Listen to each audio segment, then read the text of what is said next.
Palwasha Tanveer here, occupational therapist. क्या हमने कभी ऐसे लोगों को देखा कि जो व्हील चेयर पर हैं, जो चल नहीं सकते, जो बच्चे बैठ नहीं सकते, जो अपनी गर्दन नहीं संभाल सकते, जो अपना कोई काम नहीं कर सकते, जिनके मसल्स उनके ब्रेन के साथ कोऑर्डिनेट ही नहीं कर पाते, उनका जिस्म उनका साथ ही नहीं दे रहा होता। तो इन सबको हम लोग जब आम जुबान में कहते हैं तो कहते हैं कि ये माजूर है, ये चल नहीं सकता, ये बैठ नहीं सकता, ये बोल नहीं सकता, ये समझ नहीं सकता, और डिफरेंट तरह की टर्म्स उनके लिए यूज की जा रही होती हैं। और जब हम इसको मेडिकल टर्म में देखते हैं तो ये कहलाता है सेरिब्रल पाल्सी। क्या होती है सेरिब्रल पाल्सी? इसमें आपके ब्रेन की इन्वॉल्वमेंट है। बच्चा पैदा हुआ, अगर वो रोया नहीं, इट्स मीन कि आपको अलर्ट होना है।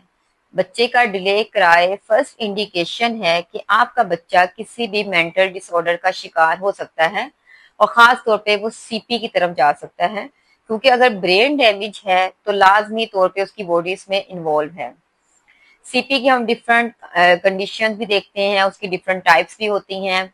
कभी हम देखते हैं कि ना हाथ पांव काम करते हैं, ना टांगे काम करती हैं। समटाइम कुछ ऐसे लोग भी नजर आते हैं जिनकी एक साइड काम करती है, दूसरी साइड काम नहीं कर रही।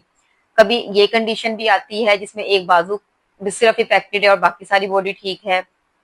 कभी हम देखते हैं कि दोनों बाजू तो काम करते हैं लेकिन दोनों टांगों में ही जान नहीं है, वो ही अपनी बॉडी को सहारा ही नहीं दे पा रही। तो डिफरेंट तरह की टाइप्स होती हैं सीपी में, जिसको हम हेमीप्लेजिक भी कहते हैं, क्वाड्रिप्लेजिक भी कहते हैं, डायप्लेजिक भी है।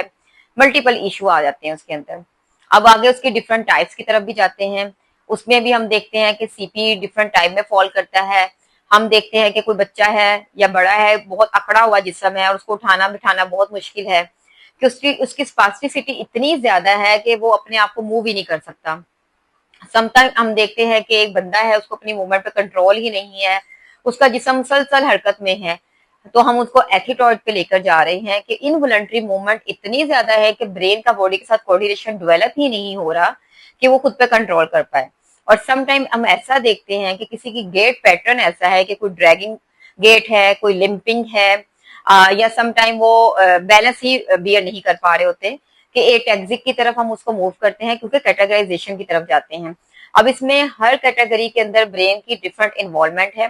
ब्रेन का कौन सा पार्ट डैमेज था, उसने उसकी बॉडी पर क्या इफेक्ट किया, उसकी अंडरस्टैंडिंग में क्या डिफरेंस आया, उस बच्चे की स्पीच में क्या डिफरेंस आया, क्या वो फंक्शनल लाइफ की तरफ मूव किया या नहीं किया। समटाइम हम देखते हैं कि सिर्फ फिजिकली इन्वॉल्वमेंट होती है और ब्रेन का लेवल और कोग्निटिव लेवल इतना अच्छा होता है कि वो बच्चे डॉक्टर्स भी हैं, वो इंजीनियर्स भी हैं, वो लाइफ में सर्वाइव भी कर रहे होते हैं।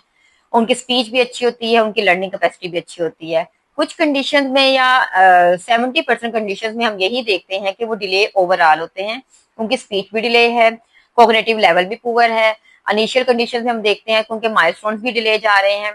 अब माइलस्टोन एज की बात की जाए और 2.5 में या 3 मंथ्स में अगर बच्चे ने गर्दन नहीं संभाली, इट्स मीन कि वो बच्चा लेट है। आपको जैसे ही पता चलता है कि बर्थ के दरमियान या बर्थ से पहले या बर्थ के फौरन बाद कोई ऐसी कंडीशन आपके बच्चे के साथ पेश आ चुकी है जिसमें उसको इमरजेंसी कंडीशन की जरूरत थी, चाहे वो फिट्स की फॉर्म में था या किसी भी फॉर्म में था, तो आपको फौरन से कंसल्ट करने की जरूरत है, क्योंकि वो बच्चे की एक पूरी लाइफ है।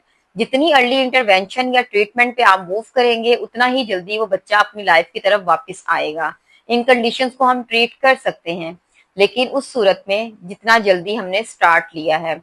हमने स्टार्ट लिया ही 4 साल की उम्र में है, और 2 महीने के माइलस्टोन को जब 4 साल की उम्र में हमने अचीव करवाना है, तो उसके लिए भी अगले आपको 3 साल रिक्वायर्ड है। तो कोशिश करें, अपने बच्चों पर नजर रखें, जहां आपको कोई गैप नजर आता है फौरी कंसल्ट करें, चीजों को इग्नोर नहीं करना। यही आपके लिए और आपके बच्चों के लिए बेहतर है।